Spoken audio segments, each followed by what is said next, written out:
Kumbaga hindi ko naman tinutuon noon, wala talaga sa aking puso yung pagiging musiko. Kumbaga napilit nga eh. Itong inabot kami ng 3 araw, ang prosesyon nung umpisahan ng 2:00 ng hapon, madaling araw nasa kalye pa kami lahat. Walang kain. Hindi sa musika, hindi magiging parang makulay ang aking mundo. Hindi ko talagang dinibdib noon kung kailan ako wala sa pagiging musiko, at saka ko lang na-realize yung halaga talaga ng pagiging musikero sa akin. Nakakalungkot lang, pero okay na rin at napakasaya na naging buhay ko bilang isang musiko.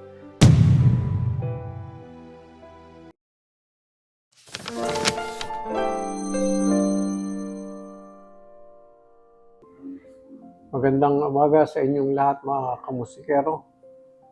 Ako si Rick Gonzales, Romarico Gonzales ang full name ko. Anak ng isa sa mga founder ng Banda 14, Ruben Gonzales, na anak ng Victor Gonzales. Nung panahon na ako ay nasa samahan pa ng Banda 14, ako ay humawak ng trumpet. Huling hinawakan ko ay French horn. Hindi ko na matandaan pero parang kuwan yata ako nag-umpisa sa grade, hindi ko matandaan kung grade 5 or grade 6 ako. Ito na lang ako noong makatapos ako ng high school kasi nasa Manila na ako. Hindi na, para kaming naobliga na magkakapatid kasi 11 kaming magkakapatid. Wala namang matatag na hanap buhay noon ng aking ama, kundi musiko din. Naobliga kaming, parang inobliga kaming mag-aral ng mga nota sa mga instrumento, at para kami ay makapag-enroll at mapasok sa high school. So, yun na naging daan para kami makatapos ng high school at maituloy ko ang aking naging profession ngayon. Marami akong mga naging maestro, kung tawagin natin, kasi kumbaga hindi ko naman tinutuon noon, wala talaga sa aking puso yung pagiging musiko. Kumbaga napilit nga eh. Pero hindi ko alam na yun pala magiging daan ng aking kinabukasan ngayon. Naunang nagturo sa akin, kung natatandaan ko, si Mang Kayo yata dun sa trumpet. Tapos si Mang Amang dun sa Libis, nakalimutan ko apelido no, pero sa kwan yun, sa Banda Benaventura yun, si Mang Amang. At tapos yung huli, si Mang Piliping Estrella na trumpet din. So puro sila trumpet. Ang una kong naging sama sa Banda 14 ay sinama akong tumugtog sa Santa Barbara. Pasalamat ng Santa Barbara. Para lang ma-train siguro ako na makasama yung grupo. Ang hawak ko noon ay batinting. Batinting lang ng batinting. Basta palo lang daw ako ng palo. Ganun.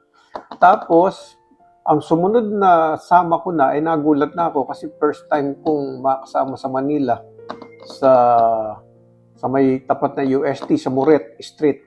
Piyesta ng Muret Street. So sinama nila ako doon. Nagulat ako kasi nakarating ako ng Manila. Para bang probinsyano talaga ang dating.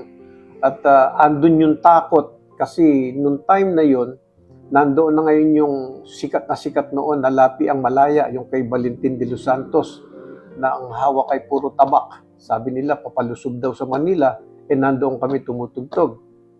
At isa pa po pwede kong sabihin sa inyo na naging nakatanim sa aking isip hanggang sa ngayon ay yung pinakamalaking kita ko noong ako'y masama bilang musiko sa Ilog Metong.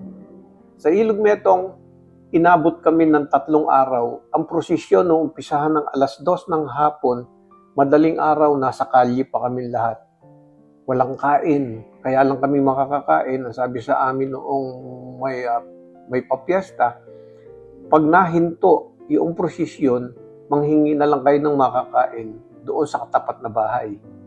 At tuwan-tuwa ako dahil noong matapos yung 3 araw na kapiyastahan, ang laki ng sinweldo ko.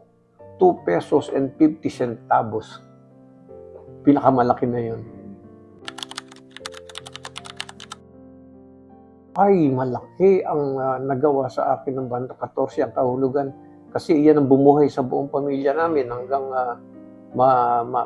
maalis kami sa ganung sitwasyon sa pagiging mga musiko. Pero yan ang hanggang sa ngayon, kapatid mga anak ko ay dalan lahat yung pagiging hilig namin sa musika.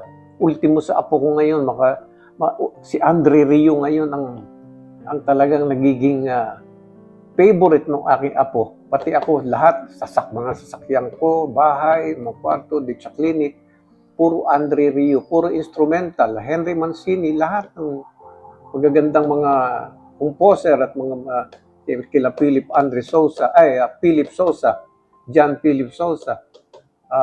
Andyan lahat ang hilig namin at kung hindi sa musika, hindi magiging parang makulay ang aking bundok. Music is life, sabi nga. Noong panahon namin, ang parang kaming mga kabataang musiko noon, puro harot, puro tawanan, puro sarap. Pero sa ngayon, ang nakita ko, siguro naging kadugtong na lang noong pagiging kami yung batch kasi noon na puro mga bata eh.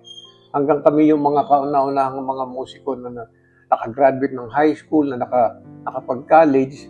At sa amin nag-umpisa yung mga naging professional sa bawat musiko.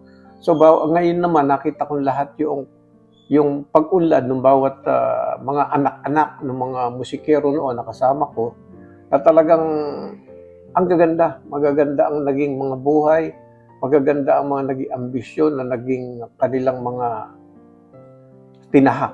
At natutuwa ako, iba ang utak ng mga kabataan noon at saka nung ngayon. Siguro kung babalikan ko yung dati noong nag-uumpisa pala ako,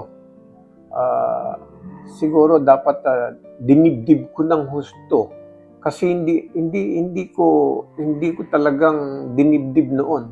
Kung kailan ako wala sa pagiging musiko at saka ko lang na-realize yung halaga talaga ng pagiging musikero sa akin.